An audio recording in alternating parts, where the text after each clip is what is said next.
Hey everyone, Mr. Devil here, Kenny Danico, three-time Stanley Cup champion of the New Jersey Devils, and you're listening to the Uncle Pucker's New Jersey Devils podcast. Let's go Devils! Hello everybody, welcome to the Uncle Pucker New Jersey Devil podcast. I'm Chris along with Tim tonight, and how you doing, Tim? Not great. No. Why? No. What'd you do now, Tim? I'm covered head to toe in poison ivy. Again, the second time this summer. I'm like a 12-year-old dumb kid that goes to camp and like rolled around in poison ivy. I don't know what I did. All over my arms, my legs, the back of my legs, some other places. I mean, I never had poison ivy, but I think it's here. Well, because if you touch yourself, right? If you touch it like on your leg and then you rub it on you scratch your arm or you touch your face. Hey, Steven, welcome, buddy. Don't you end up just spreading it that way, though? Well, yeah, but like I've been scrubbing myself and, I washed what I thought was all the oil off, but like I guess not. Because it's gotten to places where like I couldn't possibly have like you didn't know you had those places exposed to leaves. Yeah, I wasn't out there fucking naked rolling around, like why are you on my balls? Why? Because you scratched your balls after you touched the poison ivy. I'd scrubbed everything. I did. I promise. I swear. No, I believe you. How long does poison ivy last? Like 1 to 2 weeks, depending. Wow. There you go. Yeah. Calamine lotion. Do it the 80s way. Yeah. There you go. Got it right here.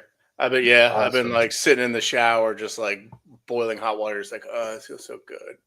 I don't envy you at all. Sounds awful. It sucks. It sucks because I could just, it doesn't really itch right now, but I could just feel it everywhere. That's it. It's super uncomfortable and horrible. It sucks. Oh. And like I didn't like, I've been trying to clear out this area. We have like on the other side of our barn is an area that got kind of overgrown, and there are these like huge vines coming down the silo that are poison ivy. So, and I know that. I didn't accidentally stumble across this. Like I know it's poison ivy. Okay. And I've been clearing out this area, and I've been really, really fucking careful. It's also 95 degrees, so I'm probably kind of stupid for doing it in a t-shirt and shorts. However, I'm wearing like long leather gloves, like I'm using a shovel and a rake and stuff, and like I'm not touching it. It's like I don't know how this shit got on me. I really don't know how. Yeah, I think a pair of pants and long sleeves for next time. I know it sucks, but I know. Is it better than this? Yeah. I think that little temporary misery is probably because there's also like I think this is like 2 days ago when it was like 95 out and there's no real breeze back there, so it's just like it's like I'm in an oven. Yeah, just baking in the sun. Yeah. In a couple of months, we'll all be complaining about how freaking cold everything is, and we want to get back to summertime. But yeah, I'm not there yet. I am ready for winter. I'm ready for football. I'm ready for hockey. I'm ready to get back to like kids going back to school, having kind of a normal schedule. I'm kind of totally over this summer. Absolutely. It is. Hey, Steven, are you a Jersey boy? Are you here in Jersey, or do you live out of state? Just curious. I don't know if we've discussed this or not. Just curious.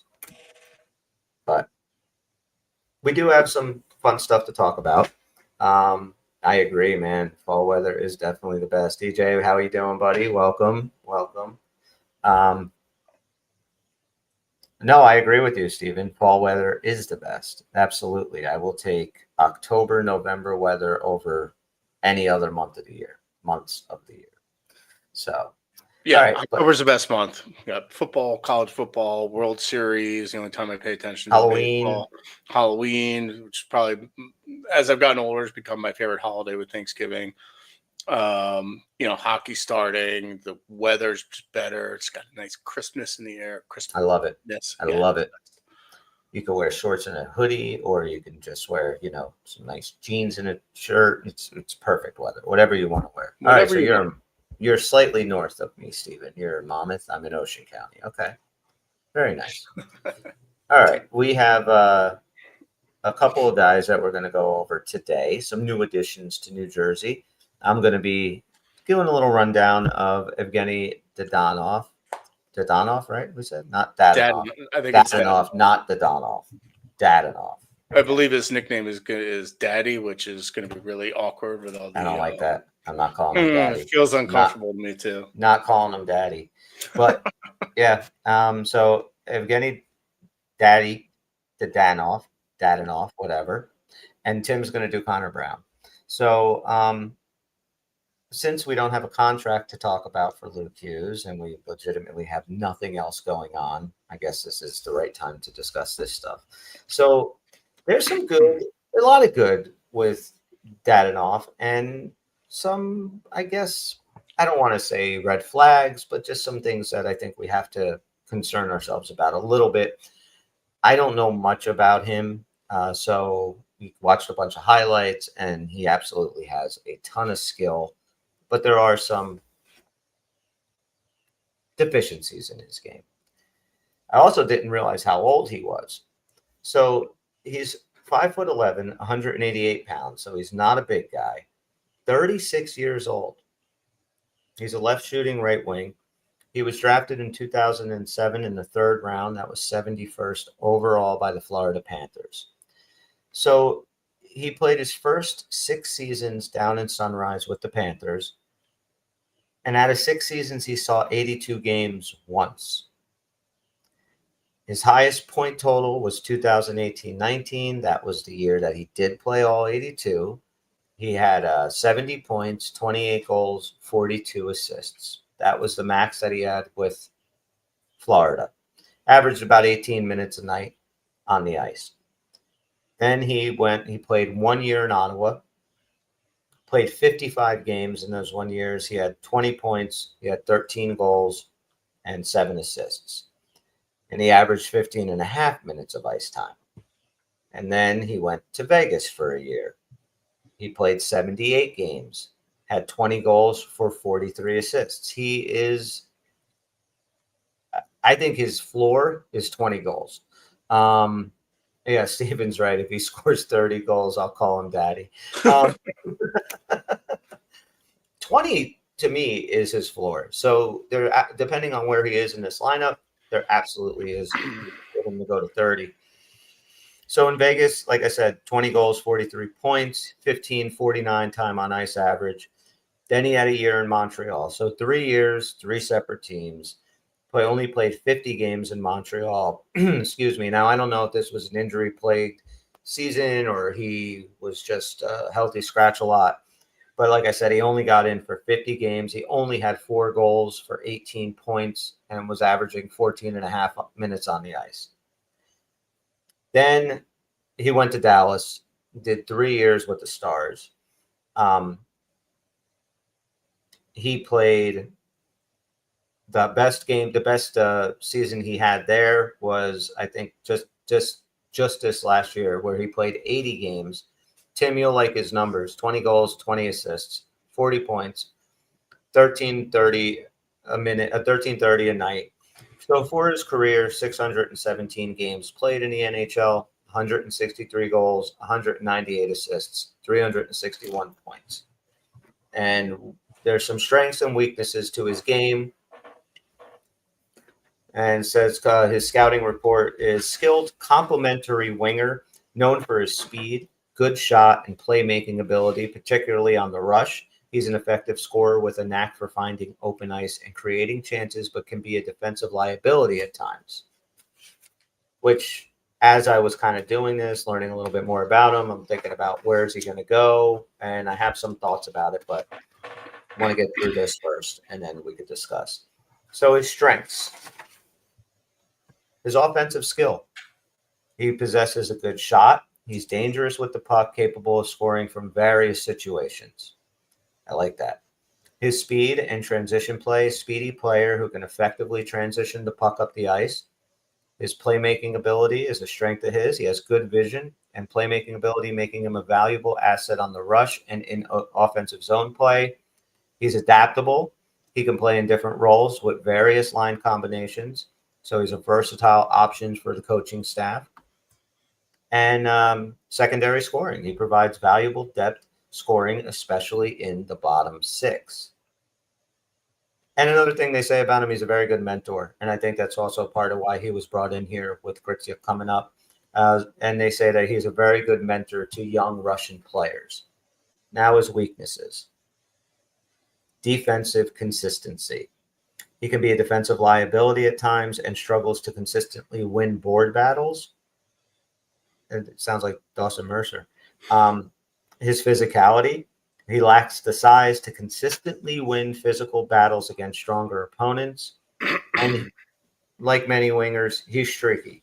That's basically what we have with Evgeny Dodonov. Like I said, I started this like I was rushing around like crazy today. It was a very crazy week, so I didn't get a chance to really do a deep dive. But do you know what's funny? What? I'm looking at his profile on NHL.com. It says he's number 63. That's going to have to change. Yeah, it is. Well, and maybe Brad will change. Yeah, I mean, it looks like he's had – yeah. It looks like he's had some pretty tough luck with injuries probably. I don't really know. He had 3 full seasons with Florida for the most part, 1 with Vegas, and hasn't had one in the last 4 years. And only 1 with Dallas. The more I read about this guy and think about it and think about kind of our needs, and I know we keep talking about needing a top 6 wing, but this guy kind of fits the profile of what I think we actually need in the top 6. Someone who can shoot the puck, score 5-on-5. You mentioned it in the write-up, like a complimentary winger who's good in transition, good offensively. Honestly, the way we played defensively and the way we needed more scoring, kind of don't give a fuck that he sucks defensively. Kind of as long as he plays well offensively. And I get the two kind of can be interconnected, particularly in transition. But if he can be a good complimentary guy, 20 goals minimum, yeah, I'm good with that. I think this is a good ad. Well, I agree. I don't really the defensive liabilities. I mean, I think Sheldon Keefe has done exceptional work with bringing a defensive element into some players that maybe like Jack Hughes, who don't usually play a defensive style. I think Sheldon Keefe's style and his system, you kind of have to do it. But because of his defensive liability, and I think he should be in the top 6 as well. But I think if you were going to keep that Timo Nico line, he was a good guy on that right side. Yeah, that's a good point. I think, because I think, the transition game is huge because him and Nico bringing that puck out should, and being able to score from anywhere. Timo's very similar in that, shooting anywhere, making, trying to just get everything on net. He's got a hell of a shot. And if he lacks any kind of defensive structure, you have 2 guys, one guy who's should be a friggin' Selke finalist every year, and Nico that can bail him out of a lot of trouble if he ever gets into it. They can insulate him a lot. Mm-hmm. I wouldn't mind him playing there much more so than I think with Jack and Brat, which if we don't get anybody else to play with them, I do think that's probably going to end up being Gritsuk's spot to lose. We'll see. But I think this is a good pickup. I didn't check out his contract. How long did we sign him for? Just 1 year. It's okay. So it's only the 1 year. It's 1 year, like super low, and it's really incentivized. So it's incentivized for production too, and games played. So could get up to a certain amount, but it's a good deal. Because at 36 years old, I mean, I'm very surprised Fitz didn't sign him for 5 years with a no trade clause and $6.5 million a year. Devil Heaven, welcome to the show, buddy. How you doing, man? All right. But I like him. I think he can fit in good with this team, and I don't think we have enough Russians. So and the defensive side of things, it's one thing to for Keefe to emphasize defensive play. It's another thing for the player to buy into it, and I think that was something special. That Jack and Brat both did, was that they were like, hey, yeah, we want to do this. We want to improve on this side of the puck, and I've heard, you hear that a lot about Jack, like just how competitive he is and how much, he loves this and loves to kind of grow and keep learning. Cause Jack could have just been like, nah, I'm not going to do that shit. Dodonov being 36, maybe he'd be like, yeah, I'm not doing that shit. You never know. But I think it's a smart deal by Fitz because you see some of his injury history. All of his incentives are, games played based. So, making those games played is going to be a big deal for him. I don't know if that'll be him shying away from contact, but I think we at least got a guy that can be a complementary part of that top six. Yeah, I mean, I think, like I said, if you go and look at his numbers, and I don't have it up here right now, but if you look at his numbers, his floor is 20 goals. I mean, this guy does 20 goals in his sleep.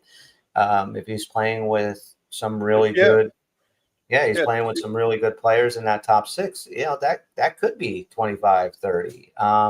Yeah, I mean, if he cracks, it looks like if he cracks 65, gets close to 70 games, 28, 28, 25, 20, 20. If he plays, what would be considered a full season. So, right, I'm encouraged by this guy.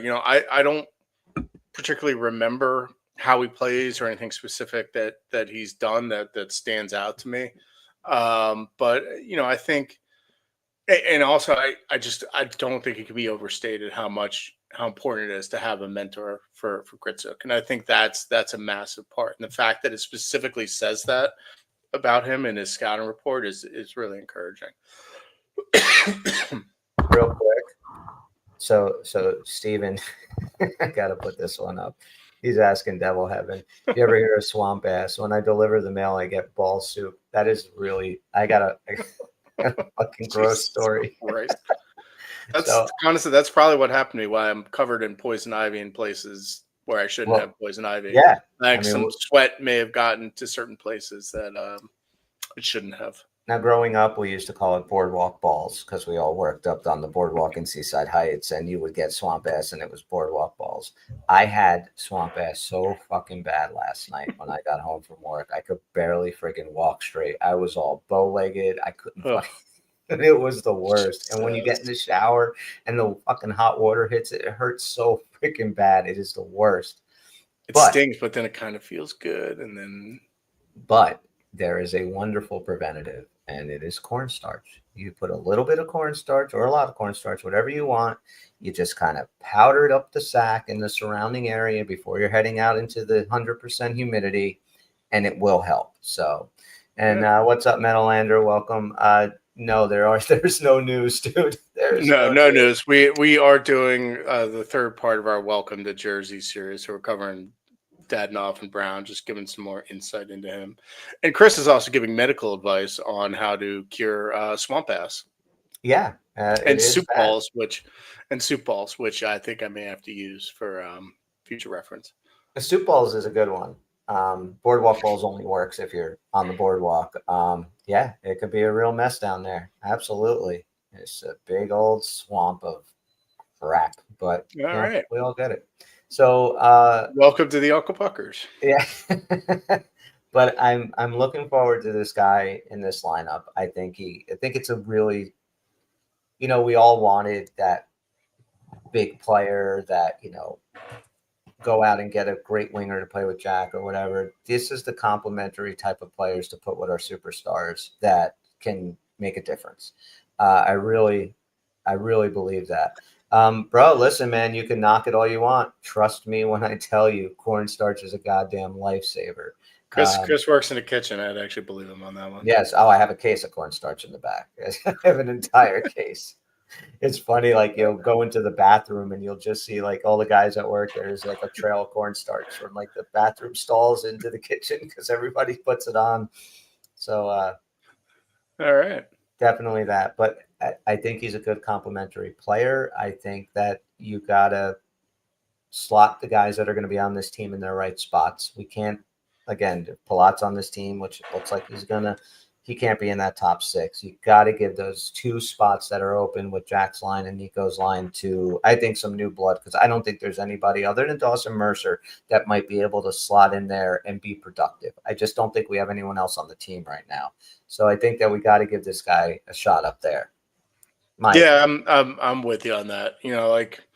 that's where I think he's best suited, based on his offensive talent, his defensive deficiencies. And the more I think about it, the more I think they're going to try to create some sort of lockdown third line, or fourth line, with Glass. Like if they do Mercer at the 3C, then was that Palat and Brown, and then Cotter, Glass. I don't know. I'm getting tired of fucking trying to run these lineups in my head and figure it out. Especially when the only spot I feel like we know 1,000% that Connor Brown will be winger on the third line. Like that's what he's sharpied in. That's his spot. Who the hell is he going to be playing with? I have no idea. We know all the players that are probably going to be in that bottom six, but we have no idea where they're going to be slotted. Right. I said, go ahead.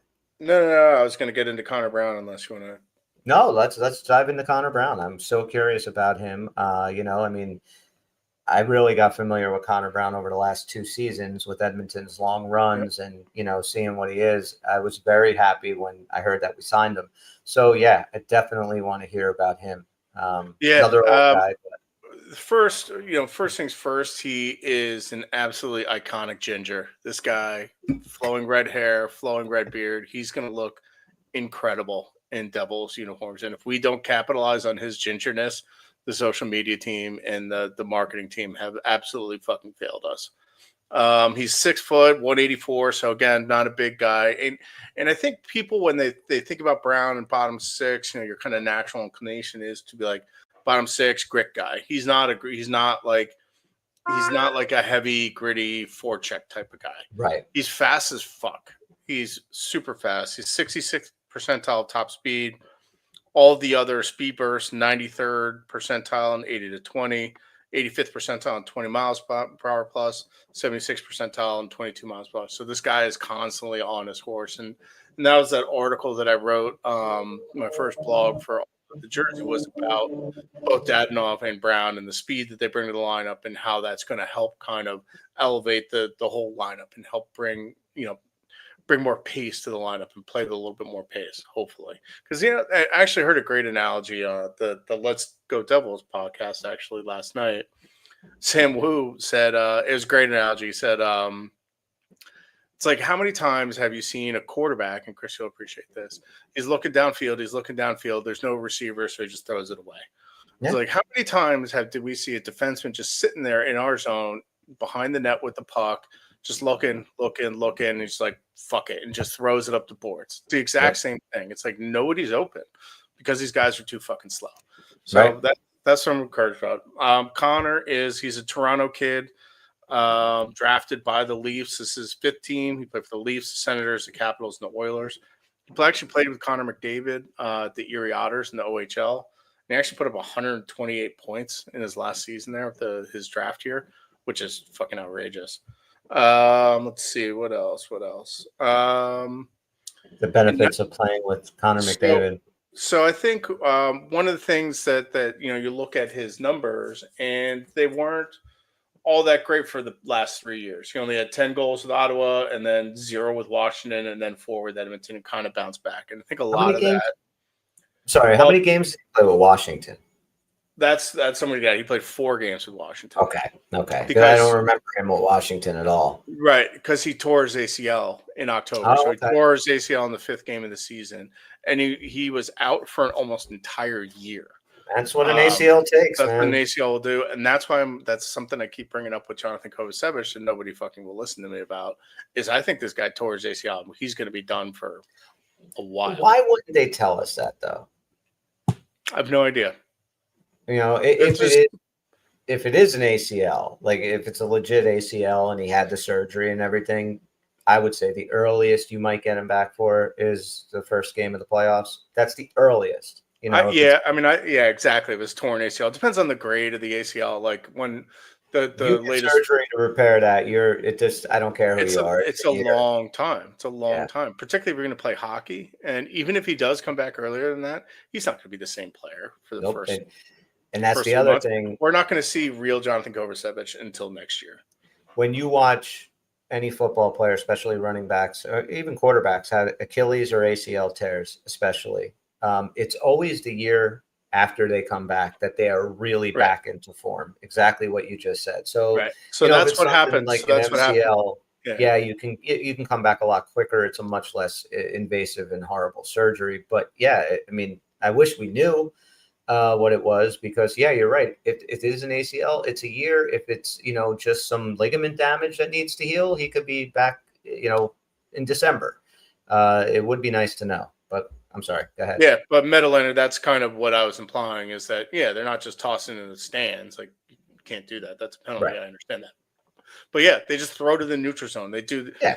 Like, one of the Devils' like breakouts is they throw this stretch pass to a forward sitting at the blue line who tries to tip dump it in, and then you have a guy circling that's supposed to be the first guy in on the forecheck. And when those guys are slow and they don't get the puck, it's just a fucking auto turnover. Yeah. Really, you miss the tip, it's an icing, and you're back to square one anyway. Exactly. Yeah. Exactly. Or Kovacevic gets it up, carries it up, doesn't get to the red line, dumps it in, and then nice. Thomas Harley scores with like 6 seconds left to win. So to your point about bouncing back, the season after he tore his ACL, he played 71 games and only had 4 goals and 8 assists. Last season, he kind of started to bounce back and started looking at himself, and I actually looked at some of his speed numbers, and you could see them steadily increasing. He had 13 goals, 17 assists. All of them were on 5-on-5. He's not a power play guy. He is a bottom 6 speed, forechecking, defensive ace. Like, that's who this guy is. And that's what I think is going to happen. Like, the more I think about this, like, he's going to play right wing, like either Cotter or Palat, and form a shutdown line. Like, that's what I think is going to happen. Would you, just to kind of give a comparison, so maybe Devil fans are more familiar with it, would you kind of compare him to He Who Should Not Be Named? Because he kind of sounds fast. A wing version of Mick Gangbang. Okay. The one encouraging thing too is while he isn't really, his points per game in the playoffs are better than his point per game in the regular season. So he has 20 points in 59 games, +7, 8 goals, 12 assists. And I think, one of the highlights that we think of is from the playoffs 2 years ago, where he intercepted the puck in the zone, in the defensive zone, went coast to coast and scored a beautiful shorthanded goal. So he's a great penalty killer. And looking at penalty killing minutes, Holla was 4th in penalty kill time on the Devils last season. So it was Mercer, Nico, Bratt, Holla, Jack, and holy fuck. So he's going to get Holla's minutes. So he's probably going to get Holla's minutes. So it'll still be Mercer, Nico, and then probably Bratt and Brown. Could be a very with Jack penalty kill. Bratt and Brown together on a penalty kill. Hang on, I'm going to refresh. Filibuster a little bit. I got you, buddy. I do think, though, adding that speed, adding that defensive acumen to the penalty kill, I don't know what you guys think, but it could be a very deadly penalty kill this year with some, hopefully some really timely and many shorthanded goals. That would be fantastic, because we just have enough of them with the Devils. I'm excited about Connor Brown coming. All right, you're back. I am. I had something open that I forgot I had open, and then I tried to just save to OneDrive, and I still have no fucking idea where OneDrive is. And then Microsoft signed in, and I'm just like, I don't want to do this. I don't want to save this. Fuck you, computer. I don't like you. Anyway, so I think filling that penalty killing void, filling that sort of third, fourth line wing, I don't see how he would be on the fourth line, and he can move up the lineup. Like, he has played with Connor McDavid before. I was looking at some of his minutes. His most frequent line mate was Rico. So that's pretty solidly third line. So he's going to be a good player. Look, we didn't get any of the big names out there. There were no big names out there. There are names that are speculated about, but none of them have moved and none of them have gone anywhere. And I don't think any of them are. So these are the guys. These are the guys that we got, and I'm encouraged that at least we're going to be better on the margins. And that's kind of what I think we needed to an extent. Well, I mean, you got to get better on the margins. You got to get better at the situational aspect of hockey. Brown is a mongoose. But we have to get better at those things. We just, how many times was it 2 years ago, whenever it was the 112-point season, right? If we were down a goal and we pulled a Vanacek, you knew we were scoring. It was 6-on-5. We did it all. Now, when is the last time we didn't give up an empty netter? And that's all situational. And I understand there's a lot more to it, but a couple of these new guys maybe help that a little bit. And I do, because look, our bottom six last year was fucking worthless. It really was. That's another thing. Between these two guys, Dodonov had 20 goals, Brown had 13, so they had 33 goals combined. Mm-hmm. Lazar, Holla, Sprong, who else? Bastian, and Dowling had 26 goals combined amongst the five of them. So we have we were two guys, and like all their goals, Dodonov and Brown for the most part, are 5-on-5 goals. So they had more 5-on-5 goals than those other five guys had combined. So I'm encouraged. That's what we needed. We needed better 5-on-5 scoring. We needed better depth. I'm so excited for this year. I'm so excited for this year, and especially. I love when free agents when we get good free agents. So free agents is not just, okay, I understand the money has a lot to do with it, but you're also choosing to come to a place. And I always have a lot of respect for those dudes, I'm sorry. I just wanted to tell Devils Heaven, it's fucking fine. Fucking idiot. What? Oh yeah, dude, it's fine. I mean, I don't know if the rest of the people in the comment section are. I would think that if any of them were insulted by an F-bomb, they wouldn't be on the comment section of our podcast. I let it loose like I'm in the Merchant Marines. So yeah, I think we all kind of do at times. But you definitely are probably and I curse a lot. You probably are the. See, now DJ is disgusted and now he's leaving. Disgusted. He doesn't want to be a part of this anymore. So see what you do is you put cornstarch on your balls. That's the way to go. No, dude, I think it's fine. You can drop an F-bomb. That's not a big deal. I don't think YouTube has a problem with it. But I am super excited for this year, and it's not just because I'm like drinking the Kool-Aid. Haven't had Devils hockey in a long time, so I'm excited because I think this team can actually do something next year, especially in our division. I think that we're the best team in the Metro. I know you still think Carolina and other people, but right now I would put us up against it. Carolina will never get respect from me ever again. Fuck them. We're the best team in the Metro. All right, fuck it. Yeah, sure. Let's go. Right. Yeah, no, I'm excited for this team too. Just for hockey to be back, and I feel like this team has I think they probably see this as much as we do. This is the last season that they're gonna be given some rope. I agree. Like this is the last one. Nico's deal's coming up. If Jack gets hurt again, what's gonna happen with him? Probably going to be Dougie's last season. My latest blog that I'm writing right now is why everything I've said about Dougie for the past 6 months, all into a blog. I finally get a forum to write about why trading Dougie's a mistake.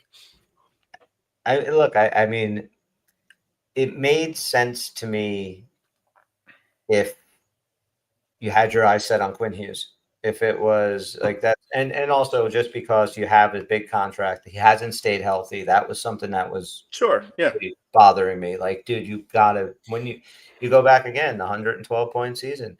Like Dougie was amazing because he played every game. He might have missed a couple here and there, but he wasn't out with any kind of significance. No, he played all 82 that season. Okay, so he played all 82, and he was so good. And there was so much consistency throughout that entire lineup.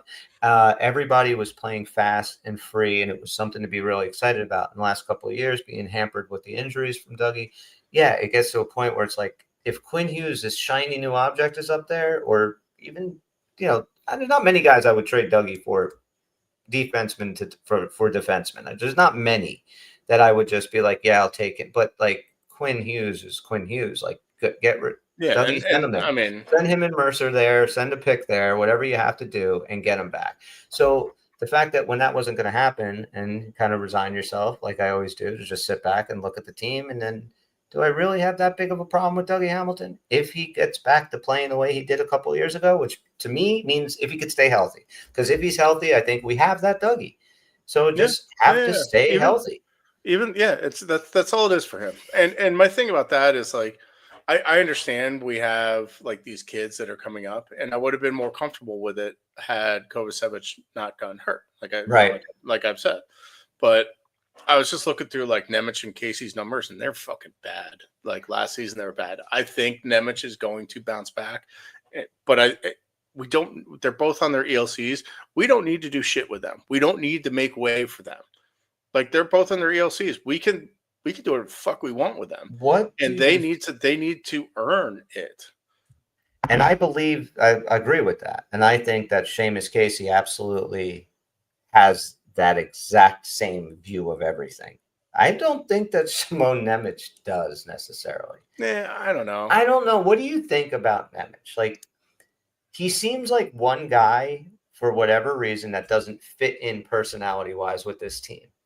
And I don't know what it is. I don't even know what his personality is. Like maybe that's it. He barely speaks English, so I think that's kind of a problem. And when just think about it, like if you barely speak English and you're getting shuttled back and forth, and there's been some quotes of his in the media that after they've come out have been shown to have been either misquoted, taken out of context, or just flat out fucking made up by this one like Slovakian reporter who just like stirring up shit.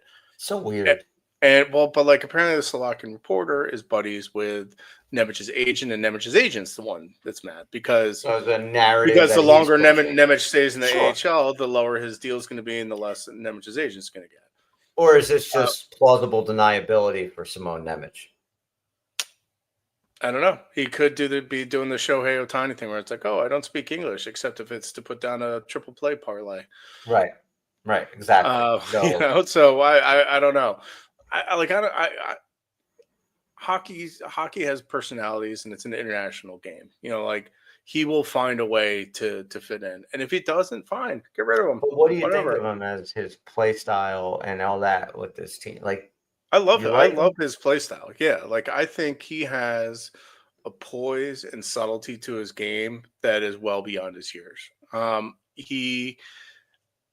do think that poise can be confused with laziness and a lack of urgency, which I could kind of see that a little bit. You could see that in certain moments. But he does like some of these little things that he does, these little moves along the boards, these little moves to get through guys. He did something, I forget what it was. It might have been even in the playoffs against Carolina, where he was along the left wing boards at the offensive blue line. And there's a guy coming in behind him. He had two Carolina guys converging on him, and the devil was coming behind him this way. And he just dropped a little pass right between his legs, beat both the Carolina guys, and someone came through and picked up the puck. It's just he just does these little subtle things that are great. Like I think he lacked confidence. So I think that's the issue. But if he was in a trade package for Mason McTavish tomorrow, I would definitely take it. See you later, Simon.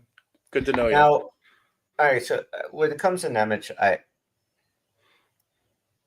he showed me everything in the playoffs. Like that's the guy. If he plays like that every game, that's a world-class defenseman. He played fantastic, and you could see where his trajectory is nothing but ascending. He can be a fantastic defenseman in this league. I think he's lazy sometimes.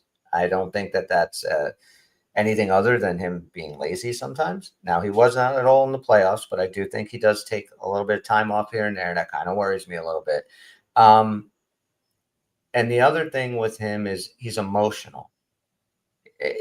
He seems to wear everything on his sleeve, and I think that when things get to him, he kind of saw it sometimes. When he's in and out of the lineup, he kind of sulks a little bit when he's on the ice. And if he can be the guy, and I think he can be, that we saw in the playoffs, I think if he can be that guy, it's, like you said, it's a maturity thing. It's getting more opportunities, getting more consistent opportunities. If he's in the lineup every night, he's going to get that confidence. I'm not so much worried about that. Show me what you did in the playoffs. The team needed you, man. Our backs were against the wall. We had every guy and their mother out on injury, and we needed you to step up, and he did. And I give him a ton of credit for that. And I'm excited and very interested to see if that carries over to this season. And he automatically starts off game one the way he finished up the season in the playoffs last year. I like him. I saw somebody write about Seamus Casey reminding him of a young Rafalski. We've said that for a while now, Devil Heaven. Yeah, he absolutely has that ability. Seamus Casey, I think, has a fantastically high ceiling. If the game comes to him and his size doesn't limit him, I see him being a really good player in this league. Yeah, and it's hard when you're getting yo-yoed back and forth between Utica and New Jersey, and they're driving. That's a long drive too, and there's a lot of logistical shit you got to deal with. Like sometimes we kind of look past. What's that? Upstate New York sucks. Everyone that lives there sucks. I think Devil's Heaven lives up there. I know he does. That's why I'm saying his balls. What a shithole. But I do think. And that was the whole kind of what brought this conversation was maybe moving on from Dougie. And like we would have Nemec and Casey. And the problem with Nemec, and you made some good points. Like I don't necessarily see it as laziness, but like I don't know, maybe it is, maybe it's not. I see him more as like a cerebral type of person, and maybe he overthinks things. But he has a top 4 ceiling and an AHL floor, and we can't run into a season giving him top 4 minutes and just be like, hopefully this fucking works. Then on top of that, giving Casey, great player. Definitely think he has that Rafalski ceiling. I actually wrote that in my blog. He's sort of Rafalski-esque, but I think he could use a year of seasoning in the AHL. Give him top pair minutes. Get him a little bigger. Get him used to that pro pace where he has consistency, he has a role, and let him thrive down there. Like his numbers were fucking brutal last year. Like all of his metrics were in the negative, and the goalies had an on ice save percentage of .939, which Nemec is not the on ice save percentage for Nemec was .912, but they're underwater on all their metrics, and both of them started in the offensive zone 70% of the time. So there's definitely some growing pains. He needs some more seasoning. He needs some more seasoning. Like we didn't get Rafalski until he was 26, 27? He was 27 years old, I think. Yeah. So he was 27 when Casey has plenty of time. And you mentioned before, like Casey has it's Timmy Analytics case. Timmy Analytics. But the future's bright with both of them. But like Ace just mentioned it too, and I said it before, it's like if McTavish for Nemec is on the table, I'd give up our whole fucking draft next year. Is that for McTavish and Terry? I don't know. The word is, and this is a problem with like how people and how players get into rumors, and then we run with it as if it's true that this guy is available. Anaheim, I don't really see any particular reason why they would give up on him. They're trying to get better, and they're trying to get better now. They did just draft a center, and they do have Leo Carlson. So that gives them a pretty strong 1-2-3 punch down the middle. However, apparently McTavish wants a little bit of a bigger role, and he hasn't signed a new contract yet. So I don't know what the truth is. And he's saying he's unhappy with the Ducks. We don't know if that's actually true or not. Well, if he's unhappy with the Ducks, here, we'll stop for a second, though. We got to, when you talk about McTavish, he is a second-line center. Mm-hmm. That is who he is. If he wants more of a role with the Ducks, he's definitely not going to get more of a role with New Jersey because he's not. But he could be a top-line left wing, but he's not going to get power play one time. He'll get I mean, there's some things like with a guy. That's why you look at the moves, like you said, around the edges. Like maybe just we have the guys. Like I think that we like having a McTavish would be great, but again, you have to think about that. Like where the hell would he go? I mean, would you move Jack to wing at that point? I guess you could. Yeah, you could. He's a better center than Jack. Like positionally, once the game flow starts happening, positions kind of go out the window a little bit, except really for defensive forward. That's why I don't think there's all that much to the Timo left wing, right wing stuff, because I know like most offensive defensive systems are F1, F2, F3, as opposed to the center does this, and the F1 becomes the center and does the center's job. But yeah, we already have this problem with Timo where he's not getting power play one time, and he's getting that ceremonial bullshit power play 2 time, and his production's suffering for it. Brandon Hagel is the first person in 40 years to score more than 30 goals with no power play. That statistic still blows me away. It's crazy. And we were talking about Jason Robertson, right? Sorry, I'm going on and on, but no, go ahead. I'll finish my thought. We're talking about Jason Robertson, and yeah, sure, that'd be great. But in 2 years, he's going to want $12 million, and we're not going to put him on power play 1. And 30% of his production comes from power play 1. It's like we're kind of full there. It's like we need to think about what we actually need. And I'm actually going to get into this in my third blog for All About the Jersey, is what the prototype of what player we actually need in these types of roles. Now, again, I was playing devil's advocate when I asked those questions. If you can bring a guy like Nathan McTavish onto this team, you do it and you figure shit out later. Mm-hmm. Like, I mean, it's for a conversation. I do not. He's too good of a player. And like Ace just wrote here, I'll put it up on the screen. Dangling Nemec is certainly getting interest from Anaheim. I agree with everything that Ace is saying here, because I think that Anaheim would go for a young defenseman like Nemec if you did dangle him. You can definitely get the conversation started, but Fitz doesn't have the sack to do it. No, I don't think he does either. No, because Nemec is I made this. Sorry, go ahead. No, I just think it's his pick. I think it's there is that. There is that. I want to go to camp so bad too, Devil Heaven. And I saw you make a little thing. I don't live in the city. You call those fuckers in this. I live on the beach, so you don't do shit for me up there in upstate New York. Let's see. Hang on. And yeah, I disagree with Devil's Heaven. Big Mac sucks at hockey. He shouldn't see the ice. I was just looking at. So you think they're just going to call him up and be like, "Listen, Curtis, we'll let you know if we need you. Just hang out at home. Just kind of be ready." Like, what's the sense? He's just going to go sit in the press I don't know what they're going to do. I'm looking at Anaheim's decor and how it's.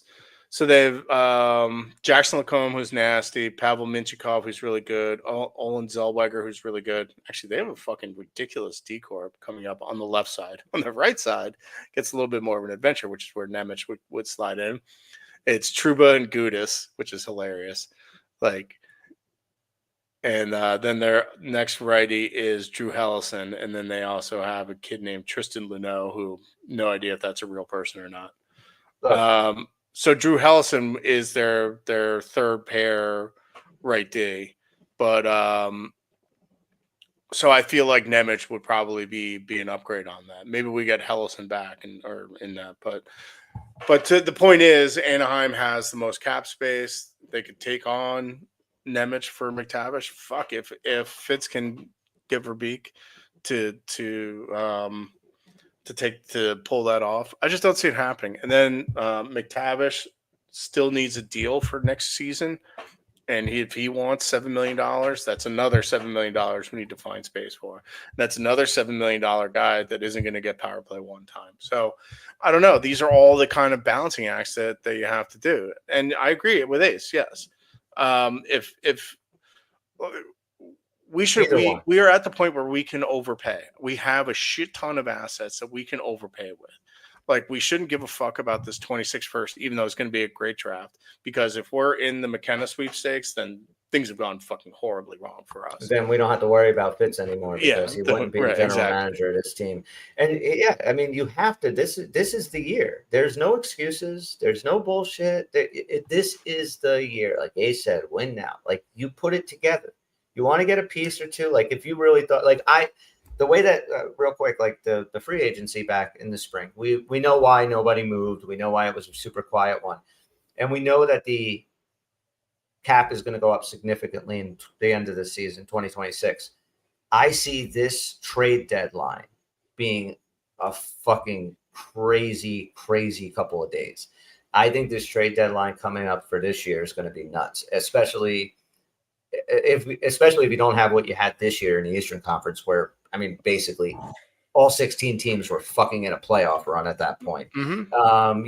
You're going to have separation like you normally do. It was kind of an anomaly last year. So those bottom guys, they're going to want to move some of these dudes. I think there will be a ton of trade action going on. I actually think, and I mentioned this before, so I think we tend to overrate the competence of a lot of GMs. Like I think I agree. I think there are like 4 that actually have any fucking idea what they're doing. And what I think happened with the cap, why this offseason has been so dead, is because with the cap going up, none of them knew what to do. And they're like Ricky Bobby, like, I don't know what to do with my hands. So and a lot of so agents were telling their players, sit tight. Just sit tight where you are. It's going up. If you sign a 1 or 2 year deal, trust me, I'll get you fucking paid next time you're a UFA. And I think so. All the teams, even the bad ones that should still be tanking, are like, oh, we want to get better. We have the money. Everybody just kind of kept their guys. And I think what's going to happen is before that Thanksgiving date, if teams are out of it or fucking suck, I think that's going to start like a wave of trades around Thanksgiving time. I hope so. This isn't going to do anything because he doesn't know how to. But that's the problem, right? Like if we see glaring needs on this team automatically come Thanksgiving, Jack's injured, or you know what, guys, we thought that it could be Dodonov in that spot or Gricic in that spot. It's not working. We have to get somebody or whatever. We all know that whatever we have when that puck drops on game 1 is what we're going to fucking have at the trade deadline. There'll be nothing made in between, and the trade deadline will be some little bullshit stuff. I agree. Ace said it 100% right. Fitz doesn't have the balls, and I don't know why. I don't know why he is not willing to ever just take a risk, dude. If shit doesn't work out, it doesn't work out. At least you did it. At least you did it. But that's what I want to see. Like now is the time. I get you have to be a little bit cautious when you're still building. You can't really cut corners. We're not building anymore. We're fucking built. We're built. No. We need to put like cherry on the top. Yeah, we need to put the gargoyles on top. That's what we need. And I think what Devils fans should really be rooting for is for Seattle to blow, for Buffalo to fucking blow, Anaheim to blow. Yep. Anywhere where you like a guy, root for them to fucking suck. Nashville, if we get like O'Reilly, Tuck, McTavish, McCann, all these guys, like we need these teams. And that's what I think is going to happen is a lot of the bad teams will be like, we thought we might have been better. We fucking suck. We're going to kind of reevaluate this. Let's get rid of some of our guys. Getting Jared McCann for 2 more years. Yeah, that would be a great ad. Alex Tuck, supposedly Alex Tuck is going to sign an extension in Buffalo, which would be fucking crazy for him. But if he doesn't yet and they can unload him, I'd be all over him. Absolutely. There's a lot of guys. I just want really, we better not be one of those teams. We're hearing, should they trade Jesper Bratt because they're already out of it come Thanksgiving? Yeah, and look, if we shit the bed again this season, everything's on the table. Yeah, and Fitz would have to go first. He would have to. There's no chance. If you're out of a playoff spot by the trade deadline, he should be fired before the season ends. That's my opinion. Unless, of course, every single person is out. What? I don't know. I'm trying to think of a GM who was actually fired mid-season. Oh, it's happened. Has it? Yeah. Whatchamacallit? Wasn't the guy from Columbus? Was that Breezeball? Oh, Kekalainen. Kekalainen. He was fired. Who's now with Buffalo? Yeah. So he was fired in the middle of the season. That's it does happen. And there's been others, but I mean, it just that's just how done I am. I see Meadowlander a lot. He's always putting we need dogs. We're not built right. He's not happy at all with this team. I could tell, and I think there's a lot of the fan base that there's a lot of that sentiment. Yeah. Yeah, and I mean, is it the perfect team? No.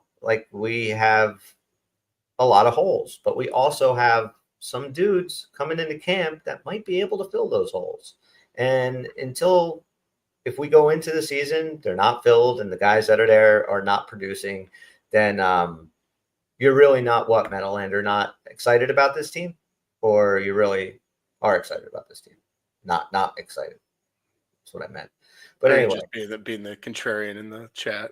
I do think there's a lot of Devil fans that aren't happy with the way There are. A guy that I argue with often on Twitter, like, I'm gonna jump on his hater train if he's right.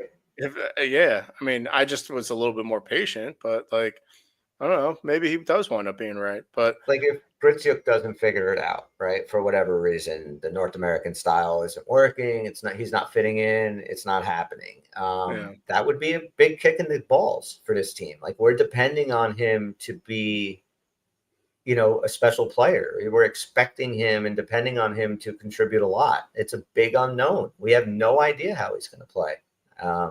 We have a very wide range of outcomes, and I think that makes me a little bit nervous, but I'm also kind of excited to see how the season goes. Jack's got to have a chip on his shoulder. Like, Nico's got to improve. Brad's got to improve. I think Timo's got to have a chip on his shoulder. Dougie's got to be like, I'm always fucking healthy. Or, Nemec is going to have a chip on his shoulder. There's so many guys with so many things to prove. Palat, like, what if he bounces? What if Palat bounces back and scores 25 goals or 20 goals? It'd be amazing. I would love it. I'd be like, you still sucked before, but great. Good job coming back. What if Glass turns out to be an unbelievable 3C? He's only 27 years old. Yeah. But what if Jack dies? What if Brad dies? What if Nico dies? What if Dougie gets hurt again? What if Nemec is the AHLer? What if Casey gets thrown into the snack bar because he weighs $150? Yeah. What if Markstrom... Jake Allen's our number one because Markstrom's out. Markstrom's out,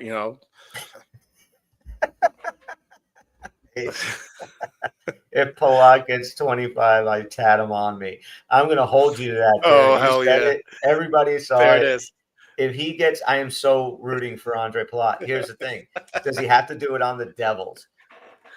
Like, if he does it in Edmonton, do you still getting tattooed? Are we talking about his face or just the number 18? Well, you wrote face close up or full body. I think a full body Andre Palat, in uniform, as the Devil. That's no. I think like a sexy mall pose, or like an Abraham Lincoln mall pose. Andre Palat. We put him in. Wait. One of those. If that happens, Chris and I get to choose the design and where you get it on your body. Where you get it, tramp stamp. All right, how about this? 25 goals, you just get the tattoo. 30 goals, we decide where it goes and what it is. It's going on his fucking face. If that happens. Right on your face. a big tattoo of Palat. All right, I love this. That's awesome. Wagers like that, but just circle back on everything. Like, most important stat next year, you've said it 100 times, is games played next to Jack Hughes' name. Yeah. Like, that is the most important thing. I already see people complaining that he doesn't look any bigger. I've only seen one picture of him, so I have no idea. I'm going to reserve judgment until we see what happens. But he scored 99 points that one year on that size, so Yeah, I mean, Wayne Gretzky is one of the scrawniest fucking motherfuckers alive. Unfortunately, Jesper Bratt's not Marty McSorley, so yeah. Also, consider this though, because he does hurt himself. Like, nobody else has hurt him. He's been responsible. No. He's been responsible for his last 2 injuries. And if he gets bigger, that means he'll weigh more. And force is mass times velocity in physics. So he'll actually get hurt worse if he gets bigger. Think about that. So if anything, he should get smaller and lighter. Yes, smaller, lighter. When he flies into the boards at 100 miles an hour, it's like a feather just hitting it. Yeah, exactly. But if he gets hit at all by another player, he explodes into ice. Yeah, he just left as a helmet and one skate.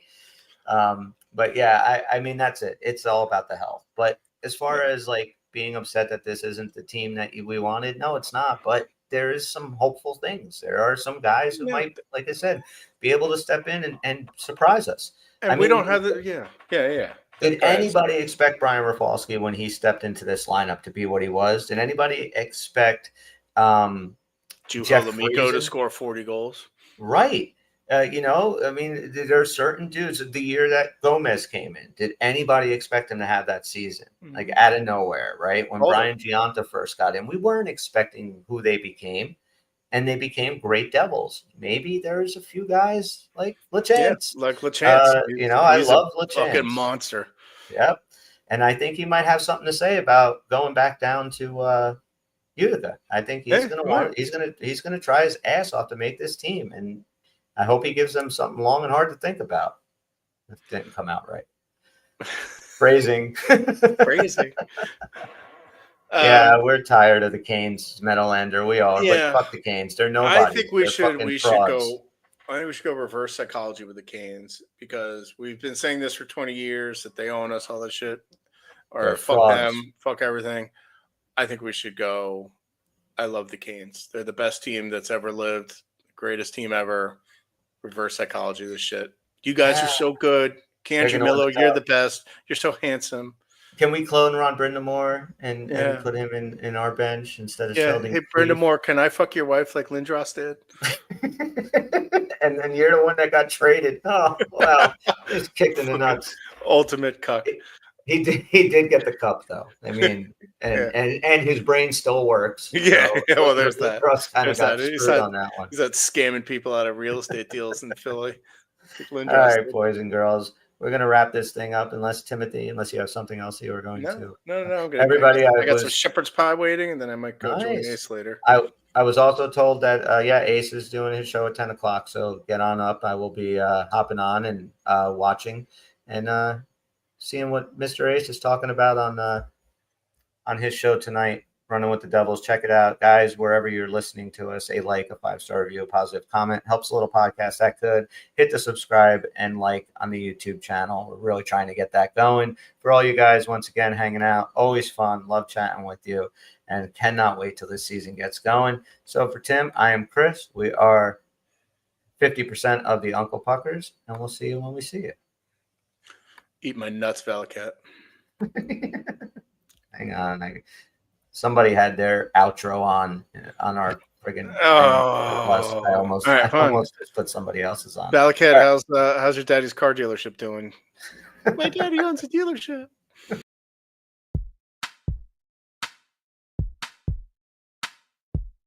It's over, Johnny. It's over!